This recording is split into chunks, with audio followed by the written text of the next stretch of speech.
Oh, God, okay. All right, so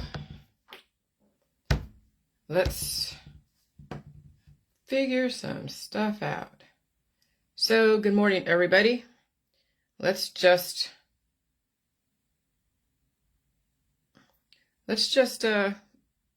discuss and talk about potentially the origin of mankind. You think about it, because we really don't know. We just hear about all these different stories, but we really don't know. We really don't know. And so we have to, I guess, put our heads together and talk about stuff and just encourage discussion without saying, oh, you're wrong or you're right or whatever. It's just, okay. Yeah, I'm not going to be commenting with people back and forth. But give me 1 second. Okay. So, give me 1 second here.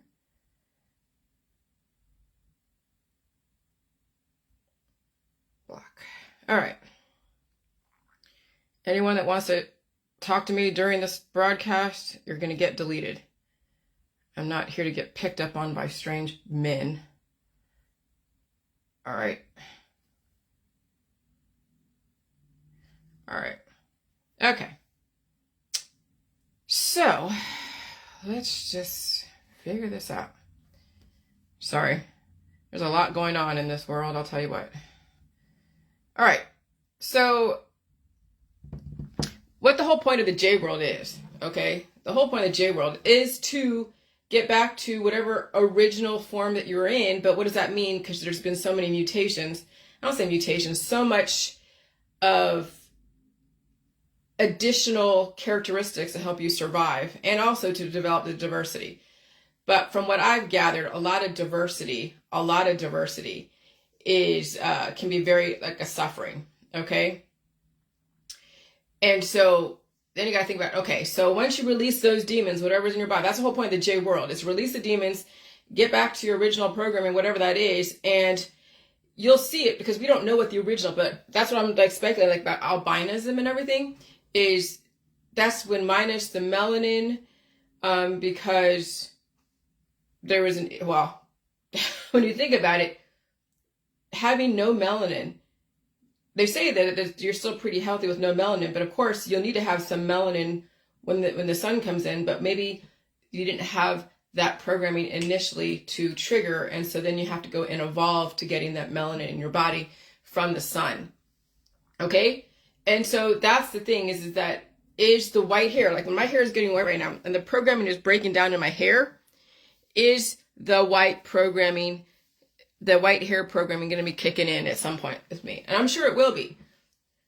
And so we have to figure out, okay, how much of that excessive programming that's caused people the torture, the stress, the cancer, disease, and chronic illness, how much of that programming is going to destroy you, and how much you need to release in order to stay alive, but also be able to evolve at the same time, and having and embracing feeling the pain of evolution.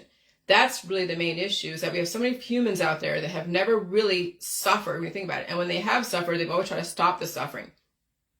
And I'm not talking about somebody putting their hands on you. I'm talking about actual biophysical suffering, where your body is trying to release demons. Because I was looking at some medical website, and they're talking about kidney failure and all that. And I'm thinking, oh, I know why kidney failure happens. When people hold on to antibodies that are attacking their body's ability to release and stopping the body's ability to release, and the kidneys are holding on to so much crap, literally and figuratively, and the person then goes into kidney failure because they're not releasing the demons. And so when people were claiming that the J juice is causing kidney failure, that was such a misrepresentation of what was going on. Because actually the J juice in the beginning, when everyone was like screaming about it, it was releasing demons that people were holding on the inside, and the demons were screaming on their way out the door, and it was painful. Okay? But you were never conditioned to deal with the pain of release.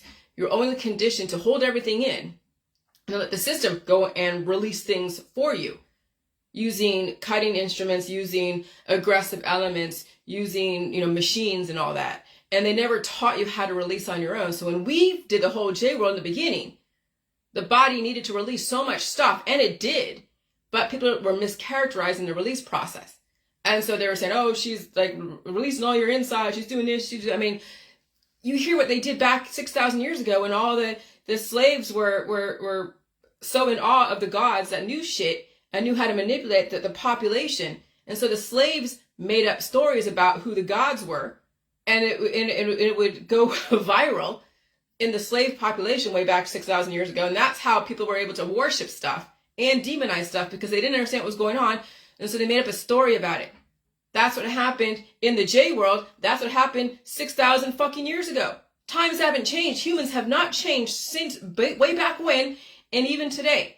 When the body has to push out things that are rotting in their mouth, rotting in their body, because the body was not allowed to release stuff. And then the J world activated your immune system and then released the things that were offensive in the body. People are like, oh, she's harming people. No, you've been told to carry all this bullshit in your body. You've been told to never really release except for a little bit through pee and poo on certain times.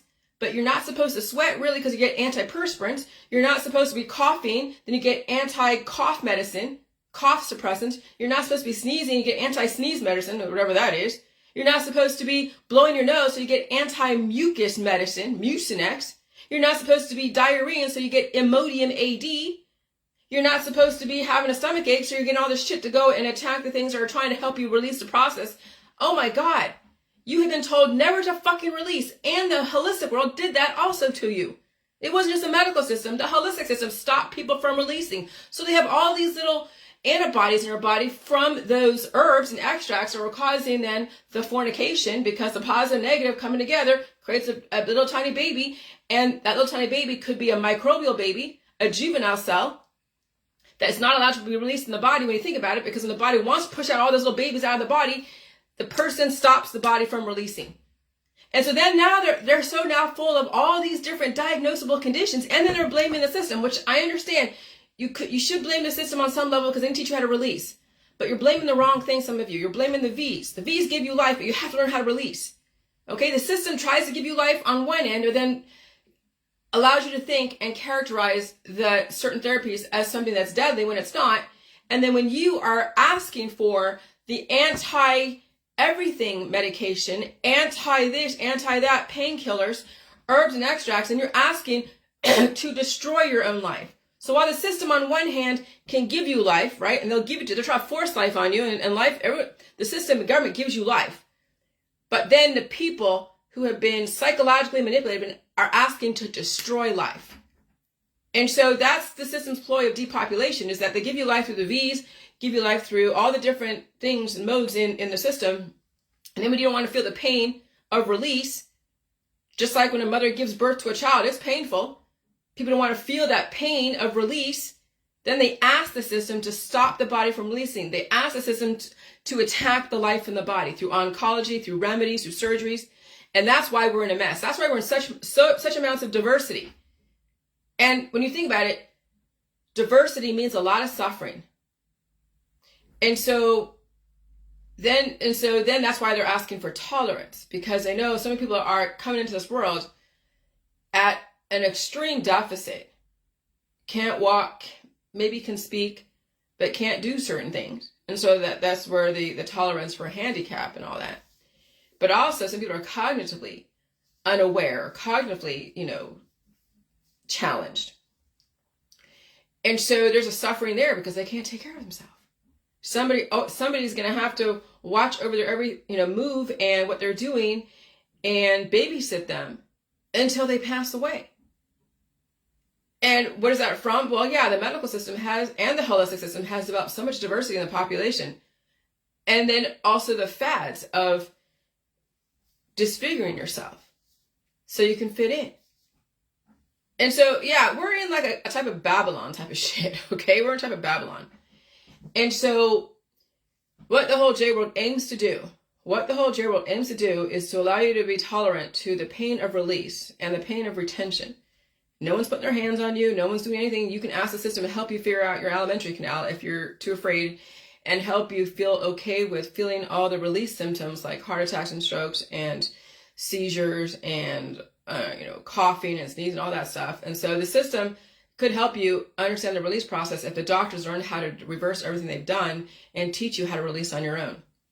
Okay? And so the whole J world aims for you to be comfortable with releasing the demons and taking on the pressure of the food and not get too caught up in the names of the food. So as long as you understand that you need the fatty acid, amino acid, prohormones, and minerals, okay, and not to demonize any one food, not to demonize salts, not to demonize potassium, not to demonize meat, milk, cheese, eggs, and fruits and vegetables, and allow your body to finally evolve and release and revolve and release. And you can't force that evolution on your kids. You can't force that evolution on anybody else. You can't force evolution on anyone out there except for yourself. And so if your kids are not cognitively aware of how to do that, you can't force a kid to undergo certain things that would be like foreign to them or be too invasive. And so you're going to have to let your kids do their thing, let the system take care of those kids. But you as a parent have to now figure out if you are intellectually capable of taking on information and evolving, you're the one that's going to have to figure out how to evolve and tolerate the pain of retention and the pain of release. And that's going to be interesting to see. And so the J-World is trying to figure out the original human form along with some of the gifts that were given to us so we can adapt to our environment and minus a certain phenotypical characteristics. So again, if you are a Black person in the Northern European countries, you could potentially, if you release the demons, right, and you allowed your body to evolve to that country, that you get lighter and lighter and lighter. And again, if a white person in Africa who's outside all the time, they go through that whole process of releasing the demons and taking on the melanin, that the hormones actually kick in without trying to stop it because you have sunburns and all that. But you just help to feed the body so it allows it to protect itself. Then a white person, right, Caucasian person can actually turn Black and be very, very dark over time. So as long as a person is not dying and reproducing, but they're allowing their body to evolve and feeling the evolutionary pains. Because even the last couple of days, I've been blowing my nose so much. Oh my God, hawking up loogies. It's crazy.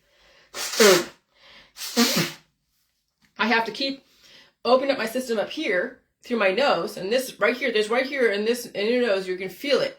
And then there's like a booger that's there, and then you release that booger, then it causes you to sneeze.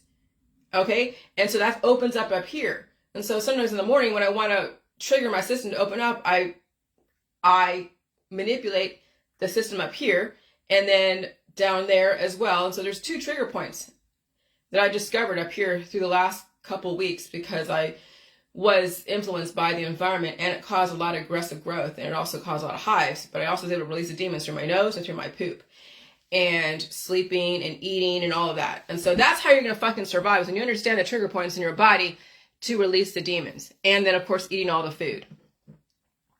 And so then we have to figure out defining what hunger means, because hunger doesn't always mean just food. Because if you're hungry for food, you should eat all food, like seriously all food. And if you have an issue with food and all of that because of your fears or because of allergies, you're going to have to ask the doctor system to help you get back on the food supply. That's why I said medical reform and refeeding clinics, because the medical reform is saying, okay, not everything has to be cut into, and I'll go into that later. And people are starving. People are literally starving. Look at your Facebook. They're either the crypt keeper or they're a gelatinous blob, right? And there's hardly any form into them, like infrastructure, like hardly any collagen. More fat and skin, minus the muscle, not too much muscle. And so people are deteriorating that way, or they hardly have anything to them. They're too skinny. They won't have enough substance for energy conversion when it's hot or when it's cold. They don't have enough of the infrastructure in their body to regulate their body temperature when the climate changes. And so then they're subject to trying to rely on the heating or the cooling system in their house and relying on coats or summer weather gear. But even then, if you don't have the body for the environment that you're in, no matter what, you will succumb to the elements. Okay, so everyone is hungry out there. And so then there's also a hunger like a lust. Okay, so define what hunger means, because some people think it's about food, but it's also about lust and energy harvesting. And so when I say when it's time to curb your hunger for the lust and the energy harvesting of animals, when you think about like having so many animals that will eventually die and you're going to watch them all die as you play with them, because you need the meat and the milk and the cheese and the eggs, but the system will go into that later as far as the different types. But there's a lot of lustful energy harvesting and also cannibalizing people around you because you constantly need their attention on so many levels, and you cannot sustain your own energy. It's a constant need to be connected to someone or a bunch of people all the time getting that feedback. And so also the hunger for the animal oxytocin. All right. And so that's why I like watching those TikTok videos of animals that are allowed to go and raid the farmer's garden and have access to food without somebody controlling what they eat, controlling when they sleep, controlling when they go outside to go poo, controlling their life. Okay? And so that's why when I can see the feral cats and I watch them, I like them being on their own. I like them self-sufficient. I like that I don't have to go and intervene and go save them. Okay? And so then you realize you don't have to hold animals in captivity. I know people, when you watch the TikTok videos, people are like, oh, they're befriending the capybaras, they're befriending all these different animals and are having a great relationship. Yeah, it's great for a minute.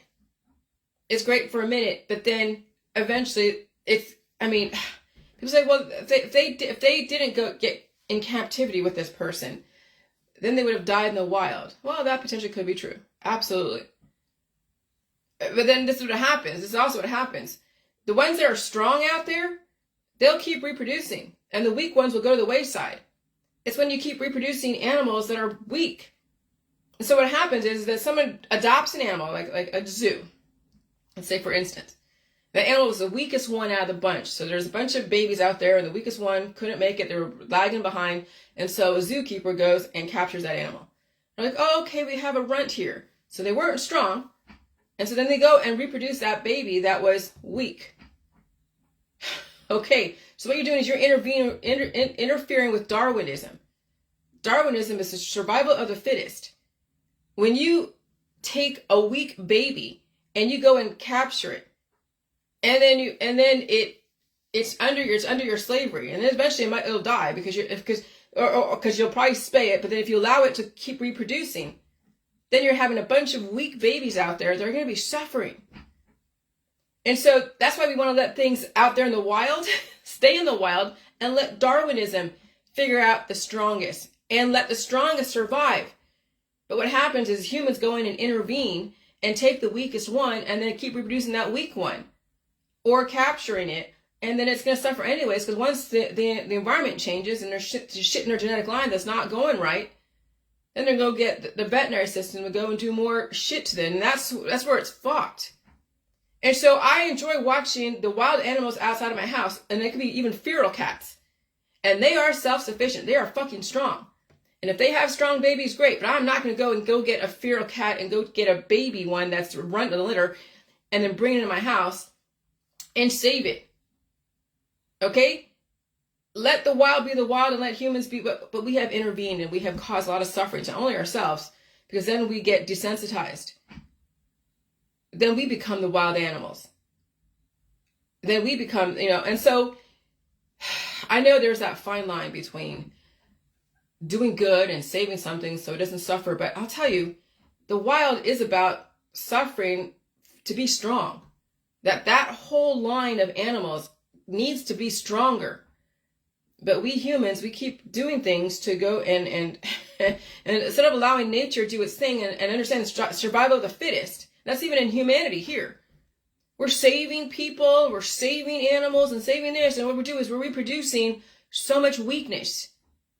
Yeah, I understand the respect for life. That means sometimes the weakest life can't be around. You can't keep reproducing weak shit, because then that weak shit's going to fuck up the rest of the population. When you have so many weak people in a population, they will take the population down. So you have to figure out, how do you get a strong population without saying, well, you should be alive and you should not. Then you allow the environment to dictate that. And then you individually have to figure out, are you capable enough to be strong enough to deal with releasing your demons and taking on pressure without trying to force convert somebody else or blaming somebody else, right? And so when you think about it, diversity means a lot of suffering. And I mean a lot. So I'm still for diversity. I'm not saying, I'm going to let the environment dictate who is the strongest. But diversity gives you an idea of what weakness is according to natural law. And then you will see who survives and can deal with aggressive changes. And you will find that even though diversity is great, diversity doesn't mean that it's strength. Diversity means that we have fractured our potential. And we have fractured our potential and then modified each of those fractured potentials to be something that we want it to be in our society. And then we're like, yeah, look how pretty this is, or look how great this is for a minute. And then that person doesn't survive. So they have this spirit of a human. They're conscious. And they have thoughts and feelings and dreams and all of that. But they have such deficits in their genetic line because they've been fractured from families. And then also been manipulated through different gene editing and to bring up something that people want, that the system wanted for whatever the infrastructure needed. And then that person doesn't survive climate change, and they can't really handle the food because food is painful, and they can't really handle release. And then they're under like medication and transplants, and it's oh my God, that's a suffering like no other.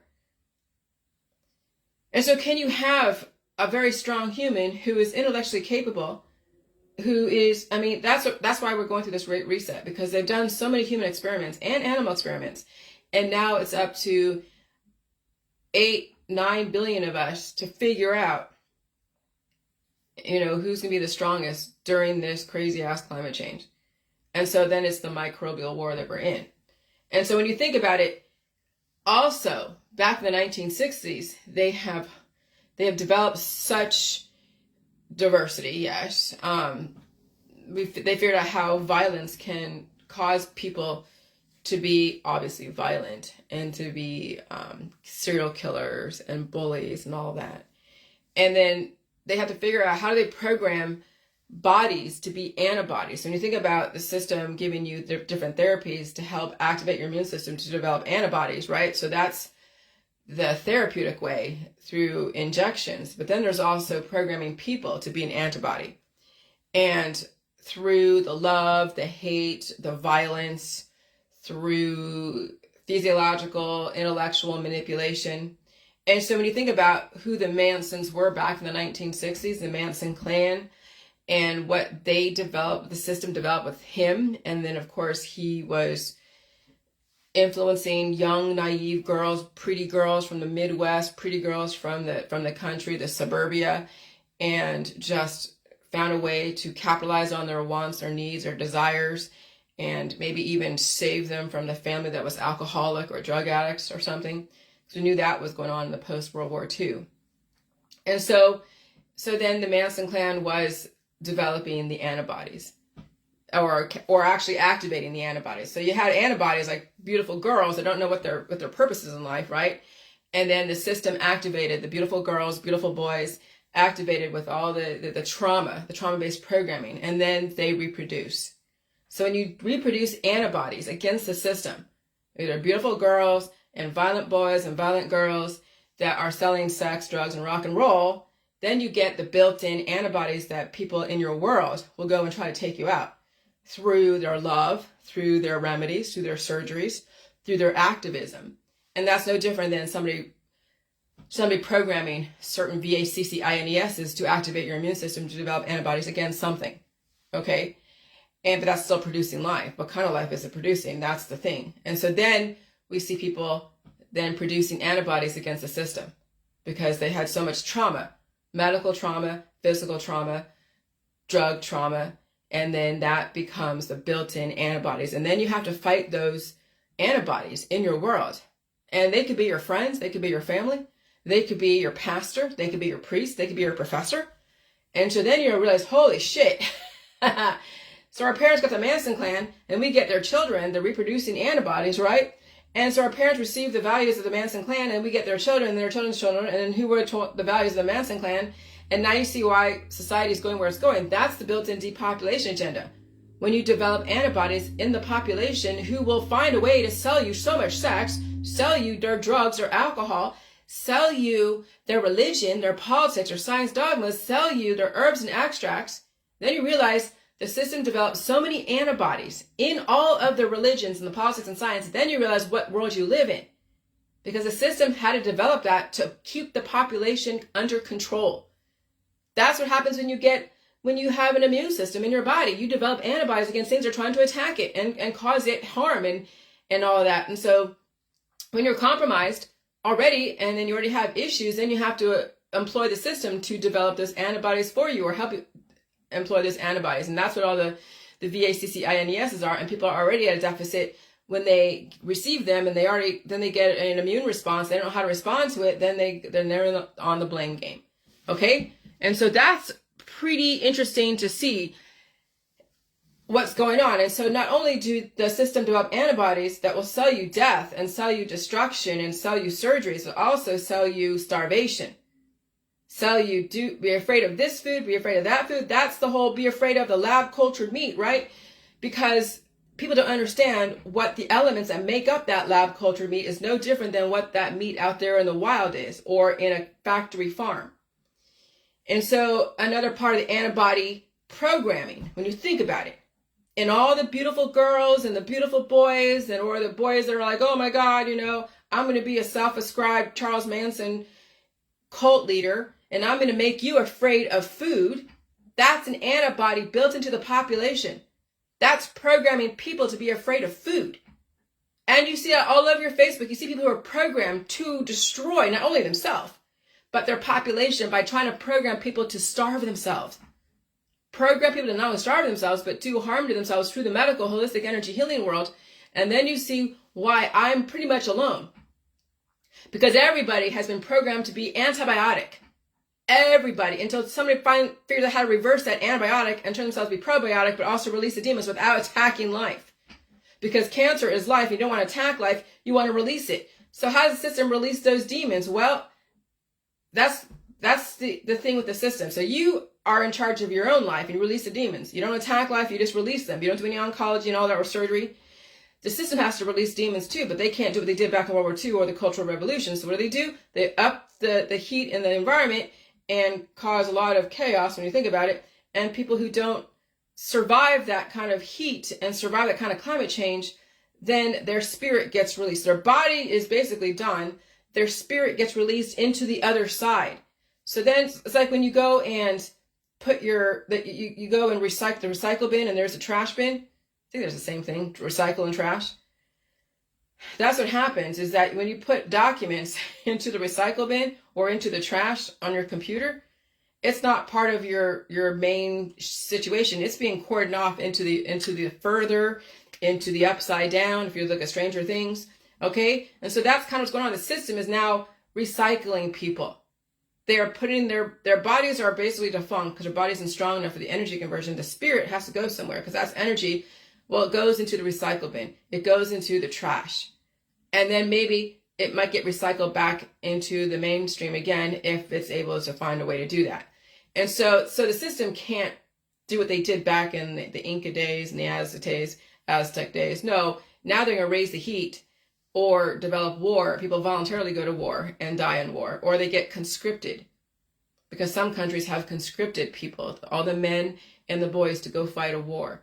Okay, and that's, but in the first world, we're not doing that. We already did Vietnam War. We already seen all the bullshit with Iraq and Iran and Afghanistan and all that. We can't repeat that. But people still do volunteer to go to war, and they volunteer for the service.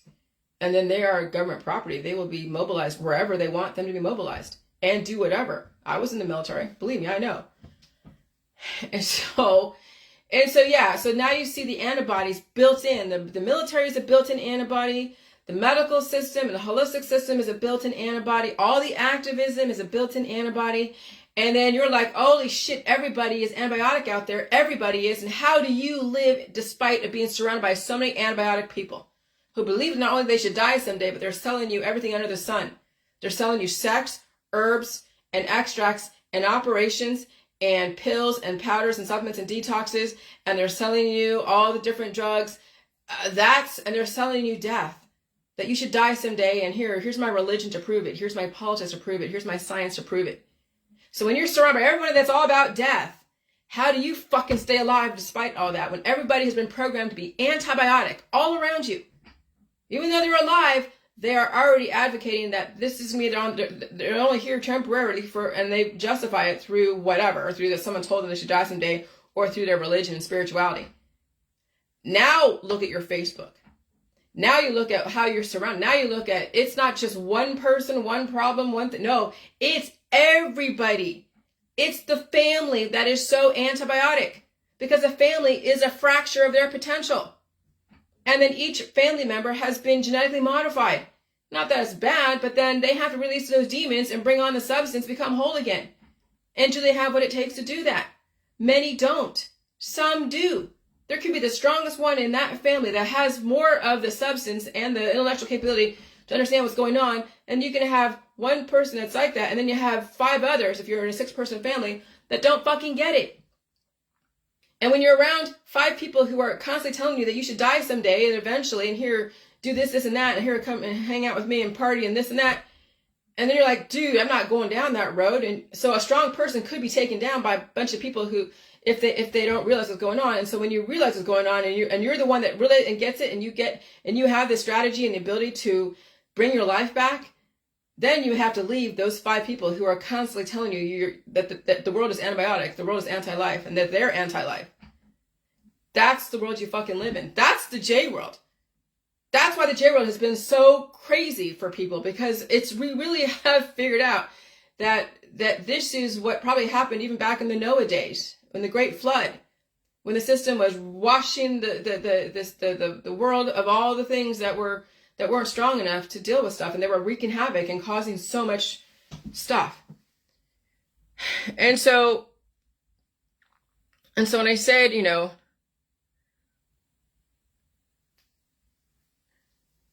when I said if you can't handle food, you won't be able to handle the world, and it's plainly obvious. If you can't change, you'll have a difficult time surviving.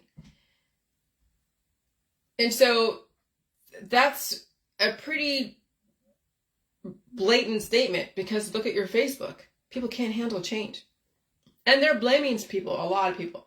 When you realize that the answer is in the food supply, and the answer is coughing and sneezing and blowing your nose and opening up both sides of your alimentary canal, when you realize that's the answer, and you've invested years and years and years of your life blaming a person, place, or thing, when you could have brought your life back with all the food supply, but you never understood how to deal with symptoms. That's what the issue is. You have not been conditioned to deal with releasing the demons, releasing, the mucus, and coughing and sneezing and blowing your nose, and also understanding your sphincter and your alimentary canal down there. And so that's why people are in such dire straits. Because, first of all, maybe right now, this is just so new to them.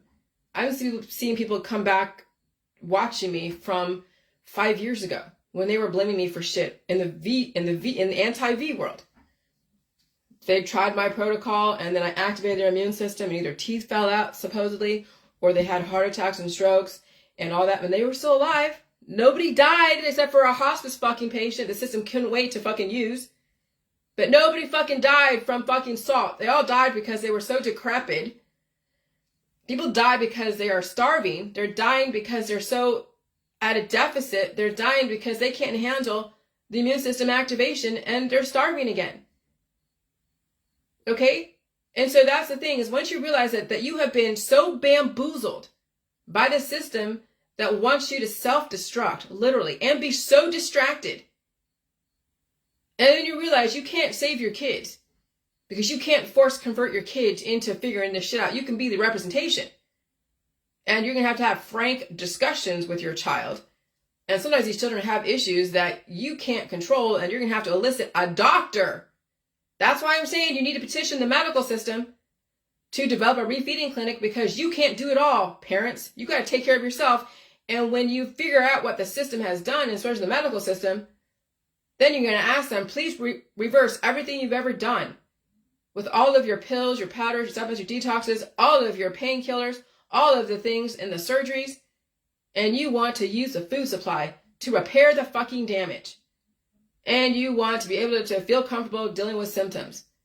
And that to have somebody tell you, who has a doctor's degree or whatever the fuck it is, tell you that you probably will not die from any of your symptoms as long as you keep feeding and releasing those fucking demons. Because it's those freaking demons in your colon. And you can't be doing laxatives, you can't be doing all the detoxes, and you can't be doing all that, because you will fuck up your system. So how do you open up your colon? Like I told you in my book, there's a way to do that, to release those demons without taking away substance or harming yourself through your whole alimentary canal. Because over here and down here, you have control. In between, your body has to deal with all the action, reaction, and all the programming. But you have to help your body release those demons. That's hawking and sneezing and blowing your nose and all that stuff, hawking up loogies and releasing all of that and feeling the pain of all the things you have to feel because the body is releasing demons and it's painful energy coming out.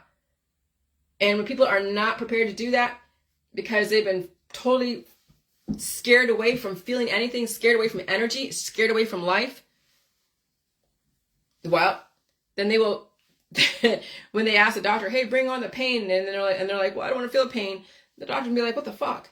So there's got to be doctors who are life doctors, not labor and delivery and postpartum doctors, but actual life doctors that know what the fuck they did the last 200,000 years, whatever. Okay? There's got to be life doctors that are going to now be the one to watch and monitor how a person comes back to life again versus ending up in the morgue someday, blaming somebody on the way out the door. And so, when you finally open up your system, and you realize what's going on here, then you can't wait to talk and speak. See, those that are suffering right now, they can't wait to talk and speak and blame somebody. But when you finally realize what's going on and how much power you actually do have, then you can't wait to talk about your symptoms. You can't wait to talk about what you've done to relieve your symptoms without using food and medicine. You've used food to eat food like meat, milk, cheese, and eggs, but you're not using food against your symptoms. Okay? And so then when you're like, oh God, I had a headache and I fed it a steak. And you're like, oh, now my headache's gone because you fed your body. Or you're like, oh my God, this is great. Or you felt like you were full of lead. You felt like you were leaden down by so much mycoplasma and you could barely move, barely eat, drink, barely eat water or whatever, drink water, barely eat. And then you put yourself in the shower and release those demons and you pooped and all that stuff and you helped it all out and all of a sudden you feel better. You feel better. When people realize the power of how they understand their alimentary canal, why people get such big, big, big bellies and then everything else is all bloated, is because they're holding so much of those demons inside. But again, you cannot use the holistic ways of doing shit because you not only cure yourself, but you also do more harm to yourself. See, the Jages could cure you, which means that when you're doing so many waterfalls with the Jages, then all the doors of the alimentary canal close up and they get cured. So you're not releasing and taking on substance and you're not releasing the demons. And so then you're back to where you were before. Okay. So you want to be able to know that drinking milk and cream and all that develops life and gives you an arsenal to release the demons. And then you help the demons be released without taking away substance. All right. And so when you're an open book, when you think about it, then you don't capitalize on mystery. You're not trying to sell somebody a fucking pill or a powder or something or some kind of Faraday cage. And you're not a mystery. You don't capitalize on mystery. And people know where you stand. Okay, so if people know where I stand, then I definitely will know where everybody else stands. Because that's how you kill the mysteries. You are an open book and you are saying, this is exactly what I am, what I'm doing. I'm not doing anything illegal. I'm not trying to make any claims here. But what I'm saying is that longevity is releasing the excessive juvenile cells in your body so the parent cells can finally come up and be mature. That's what you're aiming for. And you have a little bit on reserve, just like all the children out there, because people are dying and reproducing. So the children are on reserve to carry on that genetic line. But eventually those kids are not going to be able to do that because they're so deficient. And so then you hold a few juvenile cells to help give you the evolution when the time is right and you have the ability to keep evolving and taking on new information. And so that's why I'm an open book, right? So that's how you kill the mysteries. You become an open book. You know where people stand. So no more wondering, no more. And now you know the world you live in. And people will tell you. That's what I'm saying. Talk. People need to talk so they know where you are. You're not some crazy weird person. I'm not some special little fucking God that thinks that she's like the next best thing to sliced bread. No, everything I'm doing, you can all fucking do it too. If you just get out of your own goddamn way. I am not any more special than anyone else. Yes, I've had some interesting background, but pulling out your own shit is not really that, that's not really that, that's special. Coughing and sneezing and blowing your nose is not that special. Drinking milk and eating cream and eating meat, milk, cheese, eggs, and all that stuff, and laying down when you're tired and not putting anything topical on your body when you have all these inflammation, that's not any special. That's not special. Okay? And so people tell you, if you just talk, people tell you. They will tell you exactly who they are, what they think of you, and not in so many words, even the scowls. And so You know, that's the thing, is that when you finally realize the power of the J world, then you'll find a way to talk to people and talk to yourself. And that takes practice, I know. But that's why I'm an open book. That's why I don't leave anything really, I don't leave any mystery. Because I don't want you to think I'm some fucking Jesus. Excuse me, I'm sorry, that's probably disrespectful. But I don't want you to think I'm some Jesus. I'm not trying to be some cult leader like Manson or anyone else. You already know the conspiracy world. You already know there's a depopulation agenda. Come on. It's just now connecting all the dots and looking for the evidence without sounding like a fucking crazy person. Because they told you, CERN and HARP. And yes, we have the 5G, 6G, 7G. And yeah, immune system activation is going to cause you to have an immune system, or your immune system to activate, but you have to feed that information. You have to release the demons. You got to deal with it. It's going to activate everything once you finally feed your body and give it what it needs. Okay? And so when you think about it, what Babylon is, that's why Babylon gone to the wayside. You don't see the hanging gardens in Iraq or Iran or anything, right? Babylon now is like America. The Tower of Babel, everyone with their different belief systems, or different religious thought processes. And so then, yeah, that's the confusion. That was the Charles Manson Helter Skelter. That's what Helter Skelter was, even with the Beatles. The Beatles are telling you something's going to fuck. We're going into some crazy times. They already told us. That's why some of the religious right back then were burning the Beatles records, because they're like, oh, this is satanic. No, this is exactly what the system is. Your religion, your politics, your science dogmas, all of your diversity is going to clash with somebody else. And there's going to be all out confusion. And now look at your Facebook. Look at all the belief systems, all the lifestyles, all the different dogmas out there. And the Beatles were correct. It's like a helter-skelter. And then Charles Manson was like, yeah, helter-skelter. He knew what the fuck was going to happen. He was told this shit. And then the whole killing of what happened over there in the La Bianca Tate was more of a ritual to show that, yeah, corporations and things like that were going to be, because La Bianca was, I think, was a corporate leader or something. And Tate was a representation of beautiful women with pregnant bellies that were going to sell you death. And now look at your Facebook. People are selling you religion. They're selling you detoxes. They're selling you herbs and extracts and ways to starve yourself. So Manson knew exactly what was going on. And that basically is like a Babylon. Okay, you get your high innovation, but at the expense of who? Now you're seeing your population. The innovation in America, innovation in the first world, at the expense of people who don't understand. And hey, you can't help ignorance. Ignorance has to help itself. And if someone is ignorant to even helping themselves, then you can't force that on them. And so you let them think, yeah, it's the second coming of Jesus Christ. Yeah, it's the whole rapture. As they turn up the fucking heat and people are dropping like flies.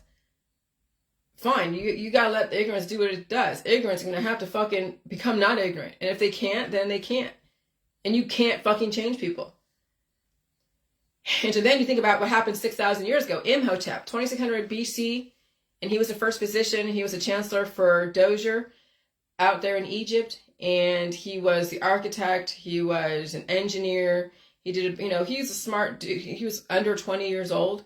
That's what you're seeing right now with these Hollywood stars. And the kids are so articulate with their lines in the movies and their talents. Oh yeah, they've been matured very quickly through so many different means. I could probably tell you, but no. I don't know exactly how they mature these kids that quickly. I'm sure I can speculate. We all can speculate. But Imhotep was one of those mature kids, extremely mature kids, that was able to develop the engineering and mathematics and architecture, and then also the world's first physician, I guess. And then the Greek mythology and the Greek system then also adopted a lot of what Imhotep did and piggybacked on that. And so then cutting into people and animals, you lose your empathy and humanity. And that's what Imhotep, when you think about the gods back then, who are the gods, people that knew more than other people? They had to lose their humanity in other ways because so many people had to be sacrificed. When you have so many people and you're going to utilize them to build up your empire, but they're also going to be injuring themselves, they're also going to be having issues, they're also going to be having babies, they're also going to be having so many different things. And so how do you then develop diversity and people can do different things? Okay? Oh, Jesus Christ. So how do you do that? Well, then you have to cut into them. You have to do all these different things, and then you get all of the diversity. Okay, sorry. Then you get all the diversity. All right? And so the diversity then is suffering. But they may have a talent. Maybe that diversity helped Imhotep develop even more, theories and more things, right? If someone's studying over here and studying over here, specific stuff, and they're so focused and one-track mind and all that stuff, then you can get a lot of innovation out of people who are just bred to pick apart numbers and put them together. When someone is just bred to lay brick, when someone is just bred to do stuff with widgets, or just bred to have children, and that's it. Okay, that's what this is. That's what Imhotep developed, was people who are bred to do specific things. And then you get a whole diverse empire with so many different talents. And it's great, but there's also a lot of suffering. And so then there's got to be a population that's able to release those demons of diversity, right? And become whole again. And still contribute with the talents that were given to them at the time. So you could be bred to put together typewriters, and that's it. That's your whole life, is putting together typewriters. And then one day you release the demons who take on the substance. Not only can you put together typewriters, but you also can type, and you also could, lay brick, and you also could go and be a culinary chef and do this and that. And so then you expound upon the talents that were given to you, the gifts that were given to you, and release the curses. And then now you are a whole human being that has so many different talents, and you can learn new information because you have something to work from. That's right now what the whole J world is. It's like you're not stuck with your blue collar and that's it mentality. You're not stuck with your white collar mentality. You're not stuck with just being a baby breeder. You're not stuck with just being a sexual person, but if you are selling sex online, well, that's hard to come back from because that's already out there. But what I'm saying is you can redevelop yourself. You can reinvent yourself, okay? And you realize now that when you're human and you have to put your humanity away in order to cut into an animal, cut into a human, not only will you lose empathy, but you will lose your humanity. And then humans become a commodification. How can these humans who are commodifying your body parts, because every surgery is like millions and millions of dollars, right? That the system gets, or thousands. How do you then sell somebody who really you have no connection to? Because you can't, how can you have a connection to somebody, your patients or even a humanity, when you're cutting into them? You can't have really humanity. You can't even have a connection with really anyone when that's what you're doing. You can compartmentalize for a minute, but eventually those things, the compartmentalization walls of you being a surgeon and you being a human and a father and a son and whatever, then everybody is money to you. Because that's what you're collecting, is money and souls. Because what happens after all that trauma to that person, they end up in the morgue, but they would anyways. But hey, you just contribute to the faster track of ending a person, and then they're suffering on the way out the door too. And you contribute to that. And so cutting to people and animals, you lose your empathy and humanity. Over time, it becomes extremely taxing. I mean, that wasn't really saying what I meant when you think more than taxing. Your humanity gets taken away. You become a monster. When you cut into animals, when you cut into humans, you become a monster. That's why all the horror movies about surgeons and nurses that do that are observing it, that are watching it, you lose your humanity when you cut into animals and you cut into humans. That should tell you everything. I would never, ever recommend anyone to get surgery. When you're out there in the field triage pulling a bumper out of your ass, I can understand. Okay? But voluntary surgery, bringing up surgery, and then going in for a consultation for whatever, that's fucking butchery. That's intellectualizing butchery. Selling a person into butchering themselves. Because it was unnecessary, because they walked into that consultation appointment by themselves. There was no emergency. So again, when you're out there on the ground and there's a big old plywood stuck through you because of a tornado, I can understand out there or in some wherever to pull out that plywood and then sew you back up again. That I understand. That's like triage war. That's like the MASH unit. putting together soldiers who've been blasted. But to go and say, okay, well, you need heart surgery when someone has a heart attack and they survive it, right? Well, there's a reason why they had a heart attack. Because they're full of antibodies, and the body then had the energy to push stuff through, so they didn't die from heart failure. They had a heart attack because of all that crap in their system that they were not allowed to release because of all the pills and the powders and the detoxes and all the prescription drugs and all the medication during cold and flu season and spring allergy season. And their body is full of all of that jetsam and flotsam in their bloodstream, and then the energy comes and pushes it through and they get a heart attack. Well, maybe now it's time to release the demons. Give your body a chance to go and push the blood through the system and reinforce your arteries and capillaries. But oh no, what do they recommend? You go get fucking heart surgery. When you have so much weight to you, instead of saying, oh, okay, maybe you need to pull out some shit and eat some food and pull out some shit. No, now they're recommending going through bariatric surgery, going through liposuction shit, causing trauma to the body. And now that person is going to suffer on their way out the door, because all those incisions and those cuts, oh, people feel that. That's why they take medication, the painkillers, to stop the feeling of the memories of the trauma. So you can imagine what an animal goes through when they go through the fucking surgery, when the climate changes and the animal's feeling pain from all that surgery, and they can't say a fucking word because of the butchery, because, oh my God, that's when you really hate humans who don't fucking understand that shit, who are so oblivious, under the influence, who don't fucking care because they're all about cannibalizing the energy from that animal, from that human. And then you realize how inhumane most of society is. And then you can't wait to fucking speak and say it, because now you have to get, that's the trauma that you will finally be able to speak about.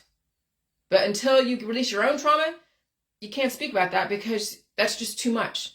And it's a lot for your audience, but eventually your audience is going to have to get shocked into the realization of how brutal they are to their animals and how brutal they are to each other. And that's something that everybody on my Facebook and the J world eventually should get to, is to basically put the mirror up so close to your friends and family they realize who the fuck they are, and then what you've supported and ashamed of supporting. But right now, it's too much for people who are still dealing with their own bullshit. They have to release their own demons. But eventually, that's your duty as a human, is to put the mirror up very closely to your friends and family. And yeah, you might lose them, but then did you really want them anyways when they're always promoting the death culture? Because that's what it is. Your family, unless somebody redirects, they will keep promoting the death culture, and they will keep trying to influence you to fucking die.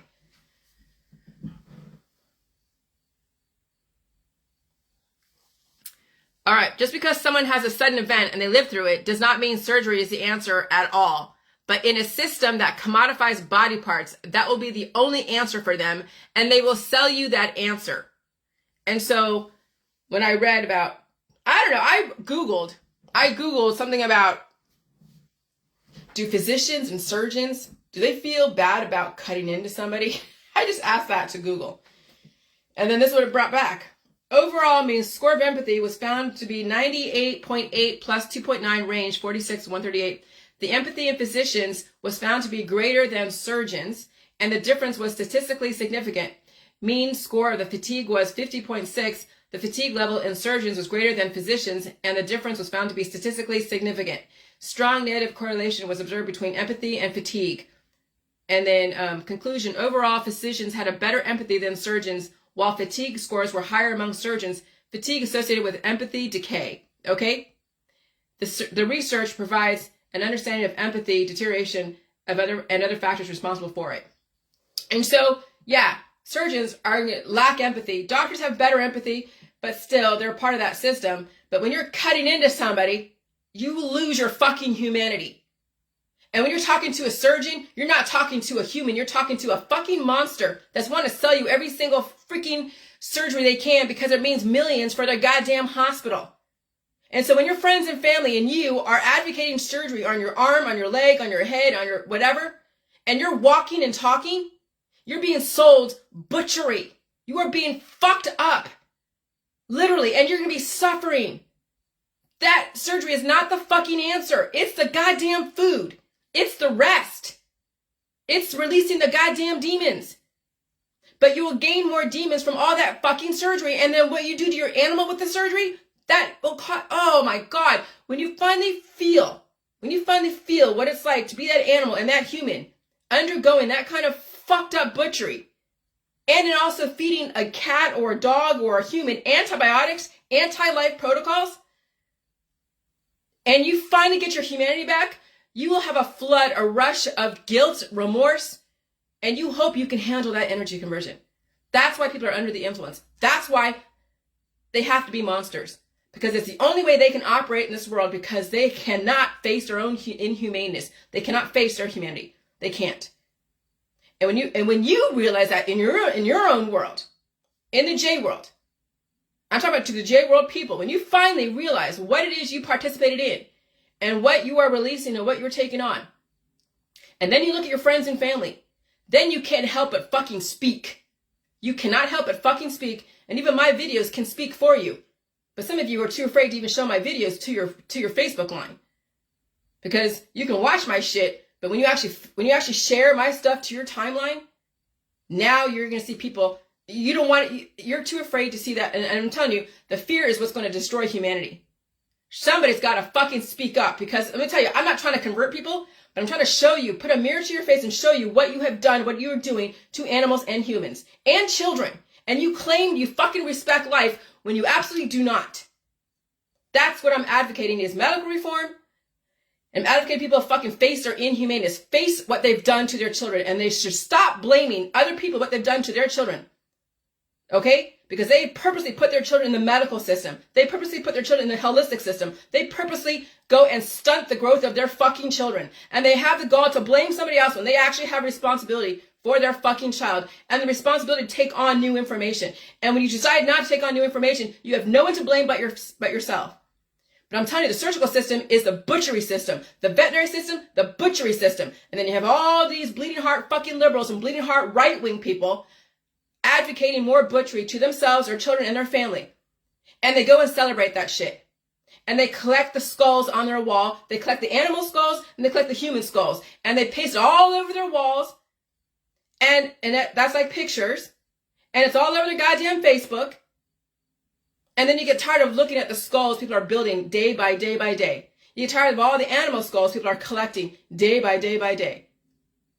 That's the world that you fucking live in. So we are literally living in horror movies. So I remember reading a book from Richard Bachman, which is actually Stephen King. That was his other pen name, right? And so now they're developing drugs where you could eat anything you want and you will lose weight. You will lose weight. You will lose so much weight. Holy shit. When a person loses so much weight, like in that book called Thinner, and he was cursed by a gypsy, and he couldn't gain the weight. He could eat everything. He couldn't gain the weight. And he knew that he was deteriorating. He knew he was deteriorating. Now look at your Facebook out there in this environment. People are deteriorating. They are getting skinnier and skinnier and skinnier and skinnier. And they're trying to bring all the food in.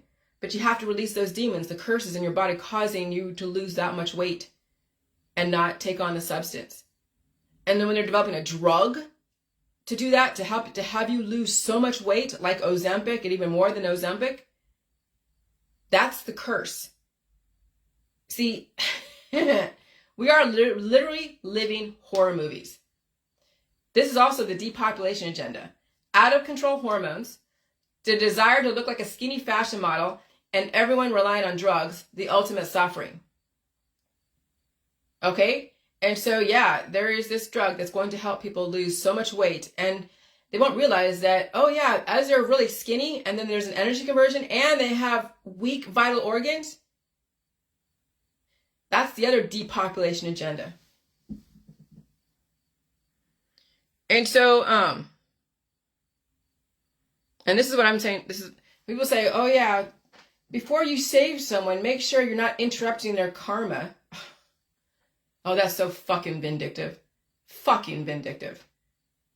Just because you couldn't convert someone into taking a V or not taking a V, just because you couldn't convert somebody into understanding the J world, just because you couldn't convert someone into whatever belief system you want them to believe, then to say, okay, well, whatever happens to you, I hope. Oh, I was that way, let's say 5 years ago, when people weren't listening to me about the V's and they were taking the V's. I'm like, oh, well, I hope you freaking. Oh yeah, I was like that. And I realized, oh God, you can't be that way. Then you act just like the system. Okay, you act just like the people that don't like you. And so saving people could also be giving them different information that was never introduced. And so you don't have to be happy because someone's harmed because they didn't listen to you, right? Great karma doesn't mean you save people. Ever give them So give them the information to make a choice. Some of you are not giving people information to make a choice because you're not prepared to answer the questions. But I'm telling you, you don't have to be the one. Just use my information. My videos will give people the choice. But if you're afraid to show my videos to your timeline, then you're not even prepared to even talk about it. I understand you can't save the world, but I'm telling you, it's not about saving the world. It's about giving people choices. Humans give people fucking choices. When you see a human cutting themselves and you're right there, you take away the knife. If you're there. If you can. I mean, sometimes you can't, right? You let the police do it. But if it's a kid hurting themselves and they're small and the knife is small, just like when you have a baby and they have something like a pen in their hand, you take a fucking pen out of their hand because they might stab themselves by mistake. Okay? So if you do that for a baby who might hurt themselves in whatever manner, then you go and say, okay, the hospital system, they're actually advocating that you have somebody else stab you with something. Somebody else giving you anti-life protocols. But antibiotics is so good. It's antibiotic. Anti-life. Why is it not like poison? Because what happens is when you take anti-life protocols on a pro-life body, you develop little juvenile cells. Those juvenile cells metastasize into cancer if you're not allowed to release those demons. Positive times a negative equals whatever that is. I'm not going into those. But yeah, but when you take a female and a male, a sperm and an egg, and you put them together, it's positive and negative, you get a fucking baby. Now take it down to the micro level. When you take an antibiotic to a probiotic, you develop little offspring. Those are juvenile cells that go and wreak havoc in the body. That's when you're doing cannabis, that's when you're doing antibiotics, painkillers, all this aggressive, spicy shit. You're developing demons in the body. And then people are not allowed to release. But see, you don't have to explain that. Fucking share my goddamn video and they can get it. And so,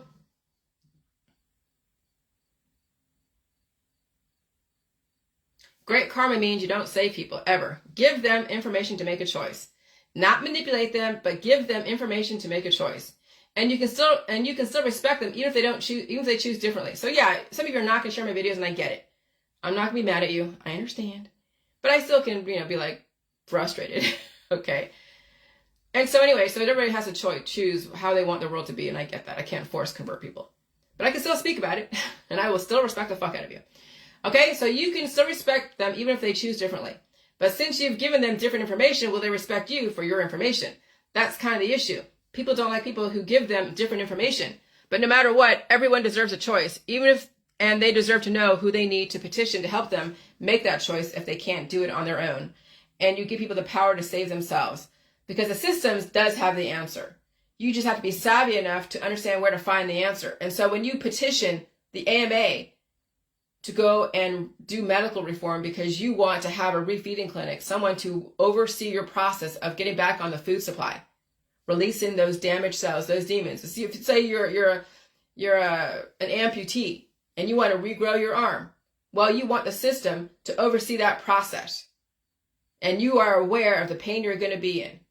But you want them to be on call 24/7 when you're going through stuff. And they say, no worries, just eat food, pull out the shit. If you need help pulling out the shit, come in. Or we'll come over there and help you pull out the shit. Or whatever. And you keep eating food. The system owes this to you. The system owes this to you. Okay? And so if you want to regrow your arm. And it's going to be painful because everything else has to also come online too. And you're going to have to release all that trauma from whatever happened during the amputation process. That's what I'm saying. Those who went to war and they're so damaged from war, it's a lot to come back from. All that trauma of reliving all the things that you ever went through when you were at war. And if you lost a leg and having to regrow that and go through that trauma of releasing the damaged cells and replacing it and it's a painful process. But once you finally become whole again, because it is possible, all you need is food. Okay, food is the answer. When I'm eating hamburgers, my poop comes out in a much firmer form, right? If I was missing an arm or a leg, that could have been like maybe a quarter of new growth on my amputated leg. And so that's what I'm saying. Eating the meat, the milk, the cheese, all the things that you see out there that are in a firm form like a cow and a lamb, not a plant fucking protein, because you turn into a goddamn plant and you can't handle anything. But when you take an animal form like animal proteins, that whether it's lab created or in the wild, then you're taking on that form, but you're converting it to your form. You're not going to turn into a fucking cow or a pig, okay? And so that's the thing about amputees. They have to eat the meat, the milk, the cheese, the eggs, the fruits, the vegetables, but mostly meat, milk, and cheese, because they have to regrow that arm. They're missing an arm. And they have to convert those animal proteins into human proteins and then regrow. Because you have the blueprint, you're just missing the different blueprint parts. It's like when you have a blueprint of the house and you have the atrium, and then a tornado comes in and takes off the atrium, but the rest of the house is still there. The blueprint in the basement survived, so the blueprint's there. All you gotta do is just rebuild that atrium, and there you go, the house is whole again. That's what happens in a person's body. They have the blueprint to have 5 fingers, an arm, a head, ears, and eyes, but they're missing the food, and they're missing the releasing of those damaged cells, because they keep getting re-damaged, re-traumatized in the medical, holistic, energy healing world. And so then you realize that the surgeons are like, they have to be a Dr. Jekyll and Mr. Hyde. They have to be. And eventually then those two, eventually they don't get their humanity back. They will become a Dr. Jekyll, even in their family life. They become a Dr. Jekyll. Their wife, their husband, their children, their animals, all are then social capital, commodified, used as a tool to keep their monstrous practices going. Because again, you can't be a human and cut into somebody. You have to become a monster. And I'm sorry if that's offensive. But again, would you cut into somebody when they're awake out there on the street? How is cutting somebody in the hospital room any better than cutting somebody out there in the fucking street just because they gave you permission? Because they signed on the dotted line saying that they're not going to sue you for anything? That's what makes it okay? Oh, it's the fucking money. It's the money. So you sold your soul for the money to damage humans, to damage animals. You sold your soul. That's what these surgeons have done. That's what these veterinarians have done. They sold their soul for the almighty goddamn dollar. And so that is the veterinary medical surgical system, is Dr. Jekyll, Mr. Hyde. Surgeons must be a Dr. Jekyll and Mr. Hyde, because Mr. Hyde absolves them from the crimes of what Dr. Jekyll did to humanity. And so you have to be a monster in order to do your job. And then you hope your humanity gives you back absolution when it really doesn't. Because eventually your humanity is gone. Then you're all about your Smeagol turned into Golem. And then everything is my precious. And every single patient that comes through wonders what they should do, get surgery or not. Your eyes will become saucers with dollar signs. And then the marketing comes in. And then you're selling a patient surgery on their arm, on their back, on their head. And you're cutting into them and causing more trauma and taking life force from them. And saying that you're giving them life.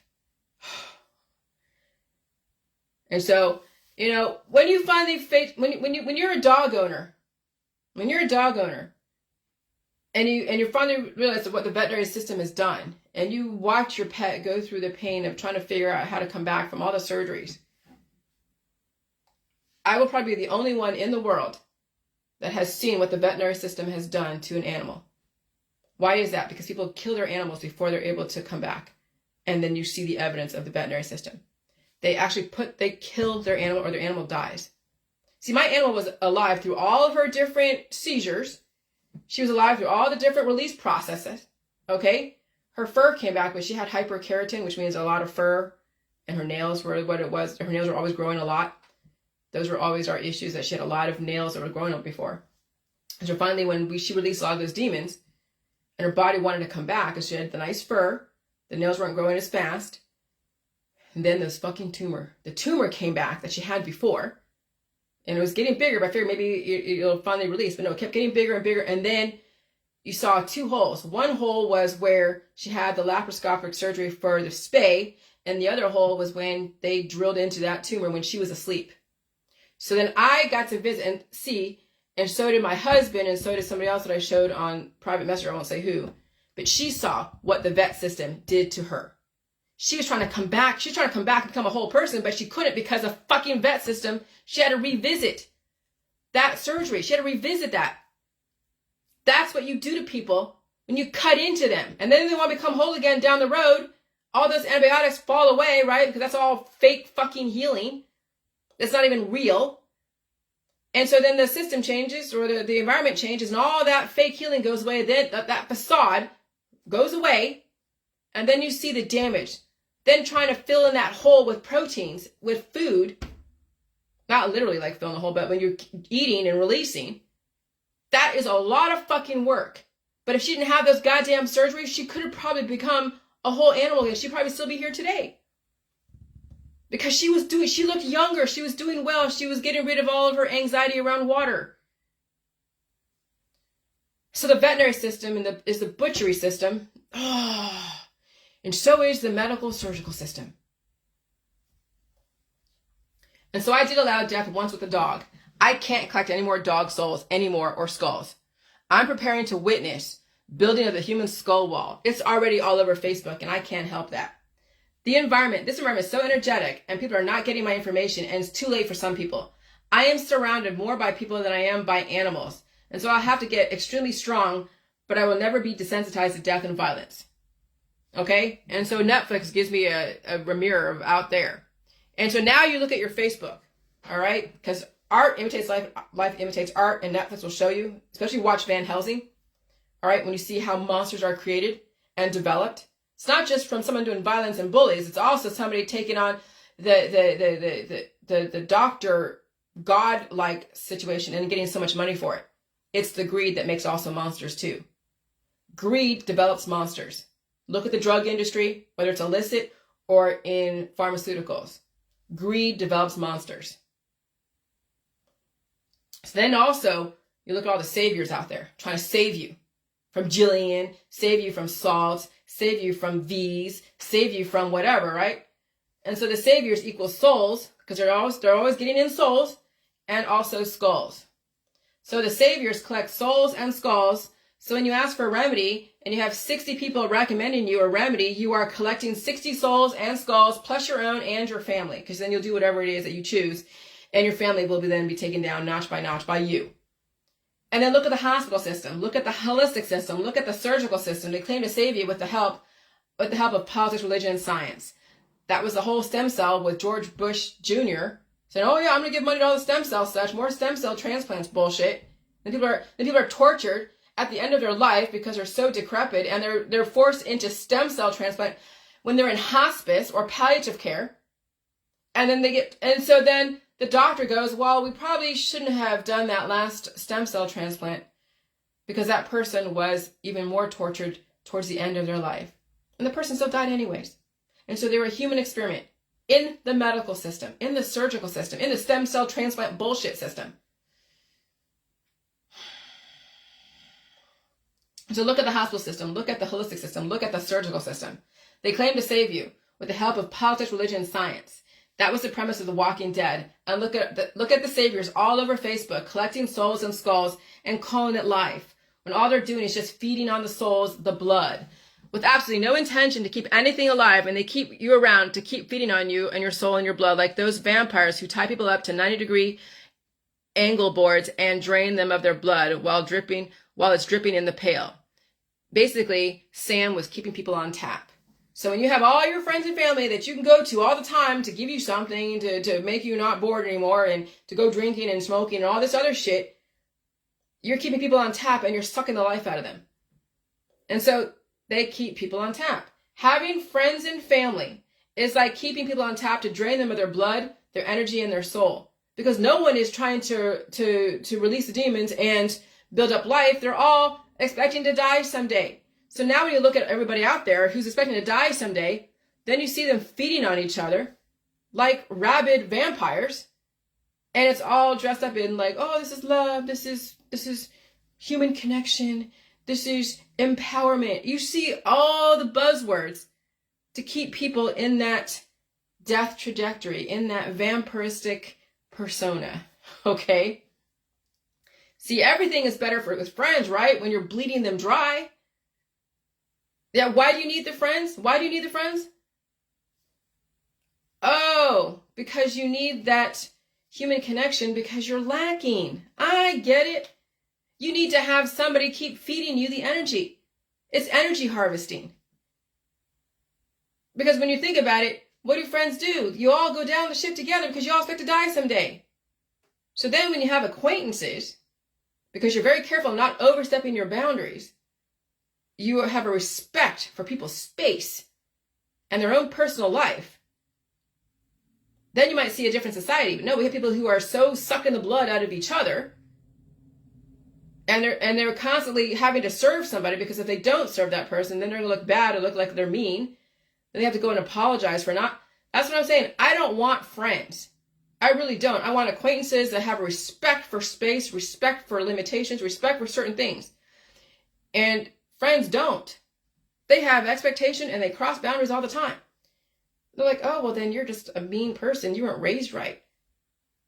Well, when you look at our society and everyone's sucking the blood off each other and they all end up in the morgue someday, you really think that's being raised right?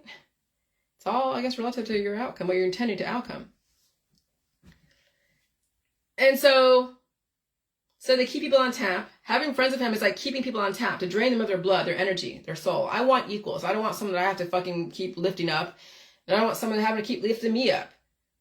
When an equal is that someone is self-sufficient and they like you, for your ideas. You have the same ideas, and you're not depending upon them for life. They're not depending on you for life. And you can enjoy things out there without that contingency.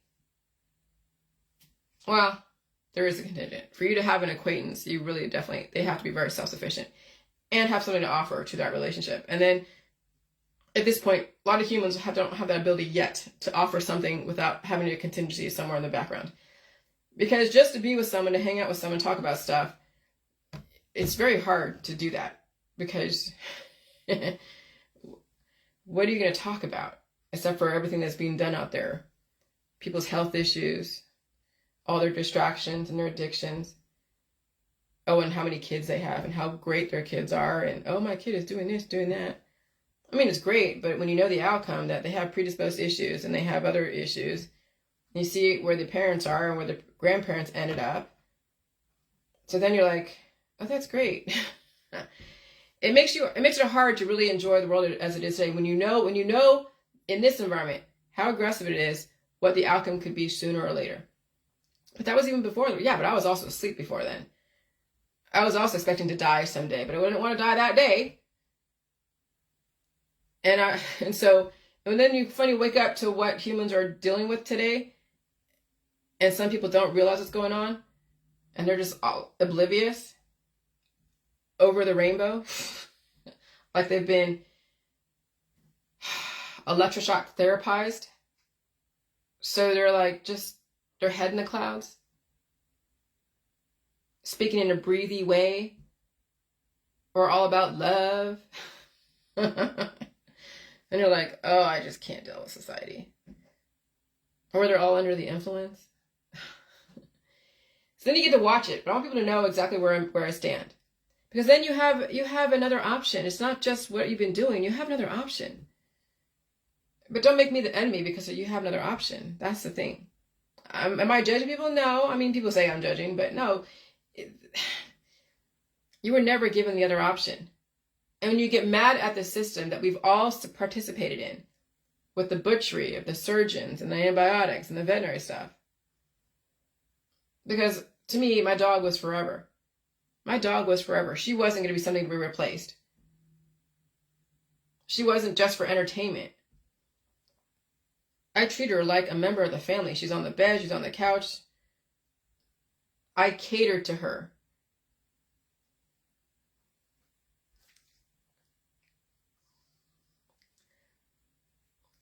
And so everything's better with friends when you're bleeding them dry, right? Remember, their use of antibiotics, natural or synthetic, is proof.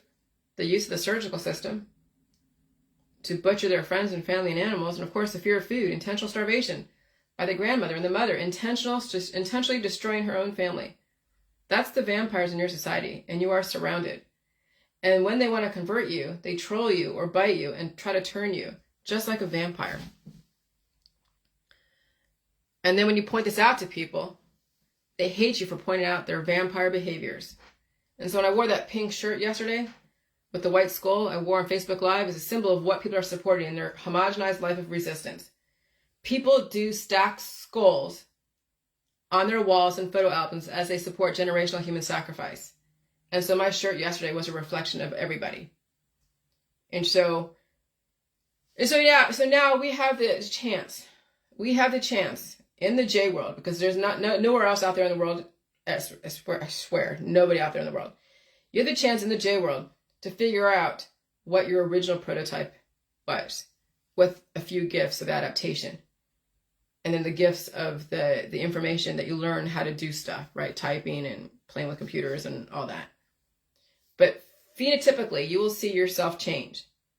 Your hair is going to change, your body is going to change. And when it goes through energy conversions, like such aggressive frequency shifts like it happened in July 4th, you're going to have to deal with that change and not remedy it away. You're going to feel pregnant, you're going to feel bloated, you're going to feel every single way, and you'll release the demons and keep eating food. And you will listen to your body craving milk, craving meat, craving, cheese, fruits, vegetables, whatever. You will listen to your body craving the food that you need during that specific time. Because when I bought those 12 boxes or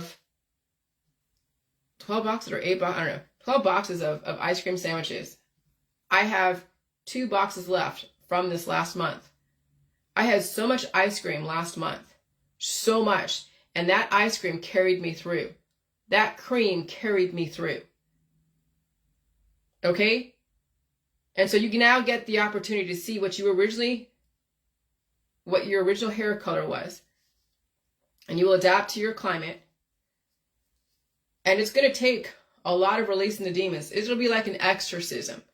When you go through the world of the J world, not so much of the J juice, because J juice is like the atmosphere right now. I mean, you could do a little bit of the J juice. You need the salt, but you need to salt your food.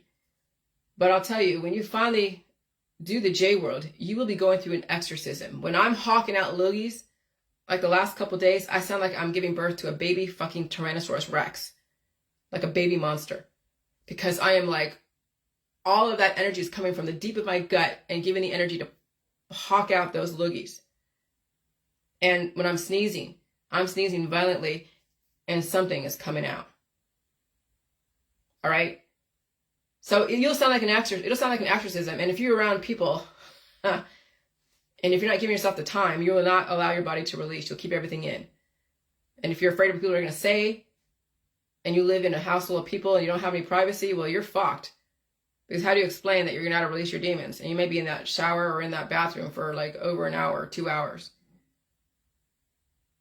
And so you need the privacy to become whole again. You need the privacy to release those demons. And you need the time and the space. And that's what I'm saying. It is survival of the fittest. And so how do I respect nature? I don't go and try to save the runt of the litter. It's the strongest going to survive. You save the runt of the litter, and then you are intending to not only disfigure it with neutering or spaying it, but then when it finally goes through its evolutionary sequences, trying to become whole again, you're going to keep butchering it and keep giving it antibiotics and use the veterinary system on it. And so then saving people, you're collecting fucking skulls. Saving animals, you're collecting skulls. You're collecting skulls, you're collecting souls, and you're calling it saving when you're not, when you know very well the end result's death, but then you're sucking the life out of that animal. How do you do that? Because of the oxytocin. You're getting a feedback loop of oxytocin pleasure. And the animal doesn't know any better, so it feels great for a minute until its body starts breaking down. And then it's the suffering. That's what saviors inhumanity due to children, due to animals, and due to themselves. When you save something, you're collecting the fucking soul. You're stacking skulls in your house. The respect for animals, you give them the space to go and do what they need to do, just like those groundhogs. That farmer did not control those groundhogs. That's what humans need to do, is give space for the animals, give them the access to food, give them access to the circle of life, and stop interfering in these animals' worlds. Get the fuck out of their world. Let them figure out how to become strong. But saving saviors collect skulls. Bye.